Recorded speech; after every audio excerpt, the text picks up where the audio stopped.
This guy on TikTok, his name is Malvi, and he's not a Muslim.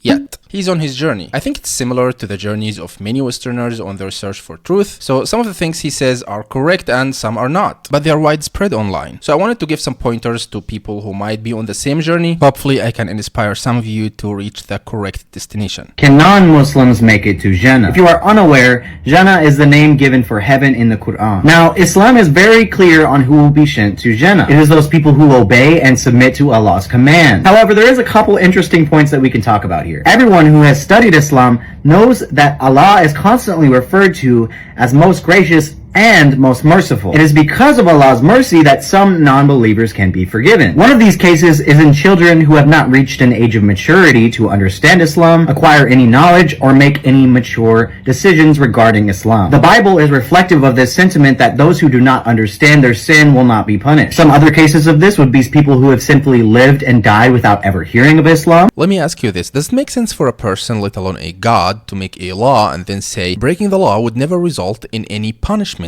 You can obey the law or you can completely ignore it. In both cases, the result is absolutely the same. What? I think we can all agree that that's absurd. If someone did that, we would call them stupid. By the same token, what's the point of sending a religion if entering into paradise is totally detached from following the religion? You can live your life according to the Islamic law, or you can live as if it doesn't even exist. In both cases, your shot at entering God's heaven remains unaffected. Do I even need to explain how illogical that is? Law doesn't mean anything unless it's tied to reward and punishment, and since God's law is the most important law, it must be tied to the biggest reward and the harshest punishment. There is a very dangerous train of thought that is well ingrained in Western society. Not just Westerners, but specifically the Christian and Jewish communities. The belief is that Muslims aim to eliminate anyone who is not also Muslim. That's literally against the Quran. God says, and if your Lord had willed, he could have made mankind one community, but they will not cease to differ. It's well established in Islam that people are different and Muslims aren't trying to eliminate anybody. It's the Muslims who are being eliminated all over the world. Take a look at the news and you'll know what I mean. While part of these beliefs stem from historical events such as the Crusades, a large amount of this can be attributed to pure propaganda. For instance, I got a comment the other day somewhere along the lines of, Muslims don't care about Jews, they want to unalive them all. Right, that's why Muslims killed 20,000 Jews in the last 2 months. Nope, wait a second, it was the other way around. You'll understand the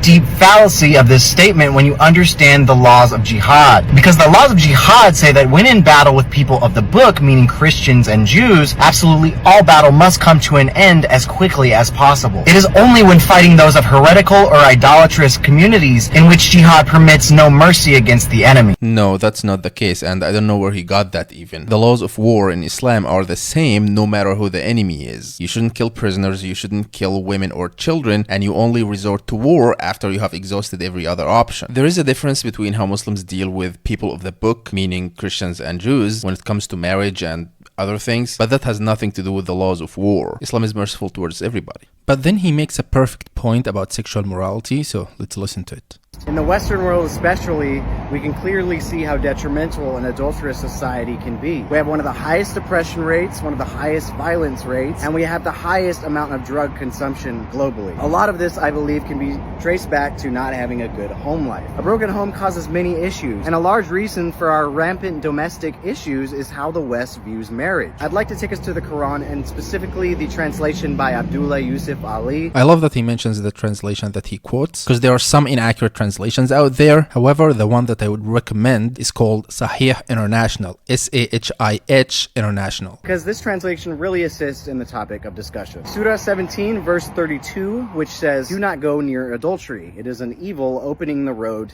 to more evil." Not a bad translation. However, the Sahih International one goes like this: "And do not approach unlawful sexual intercourse. Indeed, it is ever an immorality and is evil as a way." And this is the most important part. A way to what? Let me tell you a way to what. Do you think if free casual sex was not a thing in the Western world, would we ever arrive at a point where kids are changing their gender and having medical operations done on them to change their bodies forever? No. It's now obvious that the pit of sexual immorality is bottomless. It wasn't clear back then when people advocated for the sexual revolution, but it is clear now. And God knew that. Islam told us 1400 years ago Don't open that door. Sex is between a husband and wife. End of the story. Even more unfortunate about this entire situation is the belief that Christianity is an enemy of Islam is strengthened most by Islamic extremists. Western propaganda has been able to successfully magnify a very small minority within Islam and vilify the entire faith. This is the truest thing he said in this video. Truth is, most people will become Muslim if they were introduced to the correct version of Islam, free of lies, distortions, and propaganda, because it's the correct software for your hardware, like we said before. It's the religion of nature. But the powers that be, meaning bankers, politicians, etc., know that Islam is the biggest threat to them, and they want to keep you under their thumb. They want your mind to stay chained. So they would lie, and then lie again, and again, and then lie some more. They know that you know that they're lying to you, but they don't care. They would force the lie into your head by repeating it endlessly. They would at least confuse you. Even this guy, who I assume is sincere in his attempt to reach the truth, got a mixed bag. Not everything he says is true. Where can you get the unadulterated truth, you ask? Boy, do I have the place for you. Why am I talking in this TV commercial voice? Anyway, if you want to learn about Islam, go to chatanddecide.com. Not only that you can chat with a knowledgeable person to answer all of your questions, you can find a library full of videos, audios, if you want to listen to something on the go, articles, books, cards, and shorts. You can find a knowledge base full of answered questions like who is Allah, who is Muhammad, when was the Quran revealed, what's the meaning of the Quran, and tens of other questions. And if you have a specific question, just ask and you receive the answer immediately. By the way, chatanddecide.com is in 9 languages, in case you wanted to share with someone or if your mother tongue is not English. Thank you very much for watching till the end. Please like and subscribe.